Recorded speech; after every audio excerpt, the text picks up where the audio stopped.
మన దేశంలో 1 litre water బాటిల్ని 20 రూపాయలకు అమ్మినా ఎవరు మాట్లాడరు. అలాగే 50 గ్రాముల ఆలుగడ్డతో చేసిన చిప్స్ ప్యాకెట్ 30 రూపాయలు పెట్టినా ఎవరూ అడగరు. 1 కిలో టమాటాలతో చేసిన సాస్ బాటిల్ 100 రూపాయలు పెట్టినా కూడా ఎవరూ అడగరు. డాక్టర్స్ని ఒక్కసారి కలవడానికి 500 రూపాయల ఎంట్రీ ఫీజు పెట్టినా ఎవరూ అడగరు.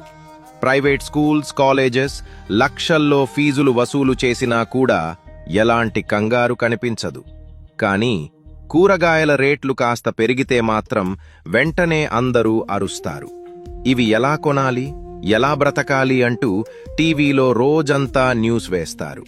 కానీ ఒక బిజినెస్ మ్యాన్ ఇల్లీగల్గా ఎంత లాభం వేసుకున్నా, ఎన్ని కడుపులు కొట్టినా ఎవరూ పట్టించుకోరు.